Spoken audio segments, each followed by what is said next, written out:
C'est officiel. Víctor Gyökeres fait parler de lui à Madrid. Le conseil du Real s'est réuni pour trancher, et Xavi Alonso, lui, prépare intensément la Coupe du Monde des clubs avec des ajustements majeurs sur le terrain. Tous les détails explosifs sont dans cette vidéo. Ne ratez rien.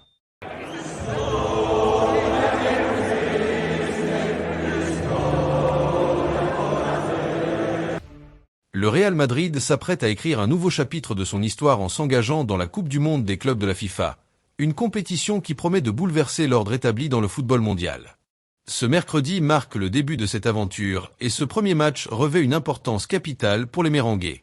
Contrairement aux saisons précédentes, où les débuts étaient souvent plus tardifs et moins décisifs, cette édition commence tôt et dans un contexte particulier. Le club madrilène arrive avec de grandes attentes, autant du côté des supporters que de la presse. Une nouvelle ère débute. L'ère Xavi Alonso. L'ancien milieu de terrain, figure emblématique du Real Madrid et de la sélection espagnole, prend les commandes de l'équipe première. Il succède à Carlo Ancelotti et porte sur ses épaules l'héritage d'une génération dorée. Mais Xavi ne vient pas pour imiter. Il vient avec sa propre vision. Un style plus moderne, une approche plus dynamique et un désir clair de faire évoluer le jeu madrilène. Son expérience au Bayer Leverkusen, où il a remporté la Bundesliga et la Coupe d'Allemagne avec un système audacieux à 3 défenseurs centraux et 2 latéraux très offensifs, laisse entrevoir une volonté d'innovation. Mais pour ses débuts au Real, il semble opter pour la prudence avec un schéma classique en 4-3-3. Ce choix n'est pas anodin. Il permet de donner de la stabilité à une équipe encore en reconstruction après une saison décevante. La Liga, la Ligue des Champions et la Coupe du Roi leur ont échappé, et cette Coupe du Monde des clubs devient une opportunité en or pour rebondir. D'autant plus que le format a changé.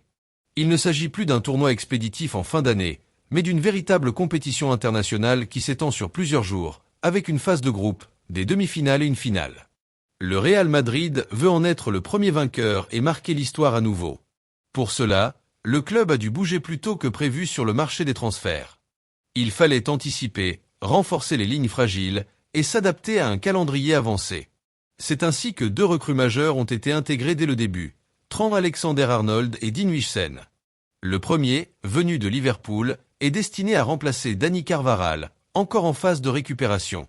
Le second, jeune espoir du football espagnol, arrive avec l'ambition de s'imposer au cœur de la défense centrale. Il devrait évoluer aux côtés de Nacho ou Rudiger, en fonction de l'état de forme du groupe. Le secteur défensif a été un point faible la saison dernière. Trop de blessures, trop d'incertitudes. Militao, Alaba, Rudiger, Carvajal, tous ont manqué des matchs cruciaux à cause de pépins physiques. Le club a donc tiré les leçons du passé. En intégrant dès maintenant des renforts fiables, il cherche à sécuriser son arrière-garde. Alexander-Arnold, avec sa qualité de centre et son volume de jeu, apporte une nouvelle dimension. Huijsen, avec son gabarit et sa lecture du jeu, peut devenir une solution durable. Ce choix de titulariser 2 nouveaux venus dès le premier match montre à quel point cette compétition est prise au sérieux par la direction et le staff. Mais ce n'est pas tout. Un autre nom retient l'attention. Franco Mastantuono. À 17 ans seulement, ce milieu argentin considéré comme un joyau du football sud-américain a été recruté mais restera encore quelques mois à River Plate pour poursuivre sa formation. Le Real Madrid anticipe l'avenir, tout en renforçant le présent. Il veut des jeunes qui grandissent dans un environnement gagnant, avec des repères solides et un projet clair. Mastantuono pourrait être, dans quelques saisons, une pièce maîtresse du milieu de terrain madrilène. Le match contre Al Hilal sera donc un test grandeur nature. Le club saoudien n'est pas un adversaire anodin. Il s'est considérablement renforcé avec des joueurs comme Kalidou Koulibaly, Ruben Neves, Milinkovic-Savic, Renan Lodi, Alexander Mitrovic et le gardien Bono.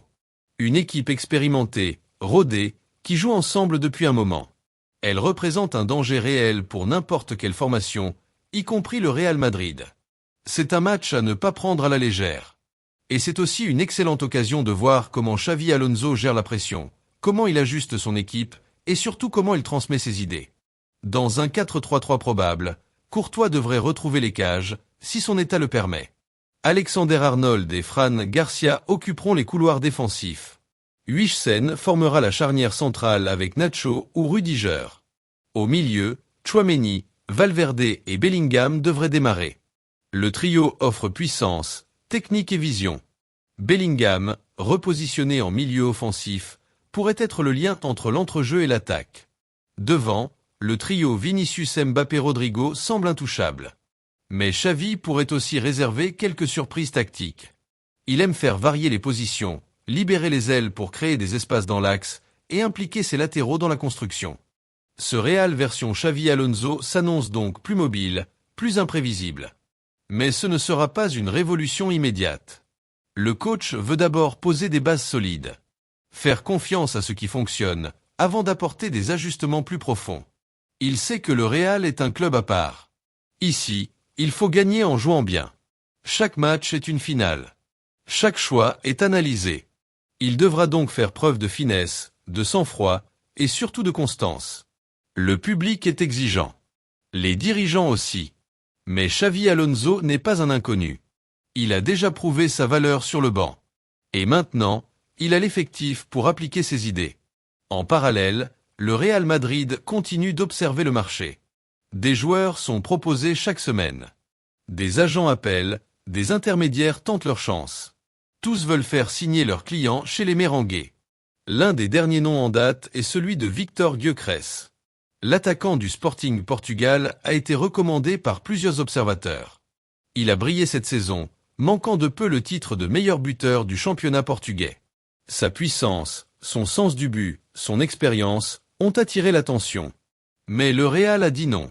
Pourquoi? Parce que son profil ne correspond pas aux besoins actuels. À 28 ans, Gyökeres est sous contrat jusqu'en 2028 et sa clause libératoire est élevée, autour de 75 millions d'euros. Un investissement trop important pour un joueur qui ne serait pas titulaire. Le Real Madrid veut des joueurs capables de compléter l'effectif, pas de bouleverser la hiérarchie. Avec Vinicius, Mbappé, Rodrigo, le secteur offensif est déjà bien garni. Arda Güler, d'ailleurs, est un parfait exemple. Il n'est pas titulaire tous les matchs, mais il se rend utile. Il accepte son rôle, il entre quand il faut, il marque quand c'est nécessaire. Cette approche sélective du marché reflète une stratégie mûrie. Le Real ne veut pas empiler les stars. Il veut construire un groupe équilibré, solidaire, où chacun connaît sa place. Cela permet de garder une bonne ambiance dans le vestiaire, de limiter les frustrations et surtout d'assurer une cohésion sur le terrain. Les grands clubs le savent. Ce n'est pas seulement le talent qui fait gagner, c'est aussi l'unité. Et Xavi Alonso compte bien s'appuyer là-dessus pour aller chercher ce premier titre mondial dans le nouveau format de la Coupe du Monde des clubs. C'est donc une page nouvelle qui s'ouvre. Avec des visages familiers et d'autres tout neufs. Avec des rêves de trophées et des promesses d'évolution. Le Real Madrid veut marquer cette compétition de son empreinte. Il veut être le premier à graver son nom dans le palmarès. Et il veut le faire avec style, avec rigueur, avec passion. Les supporters n'en attendent pas moins. Ils veulent vibrer, rêver, espérer. Et ils savent que cette saison pourrait être le début de quelque chose de grand. Xavi Alonso le sait aussi. Il est prêt. Et maintenant, tout commence. Merci d'avoir suivi cette vidéo. À très bientôt.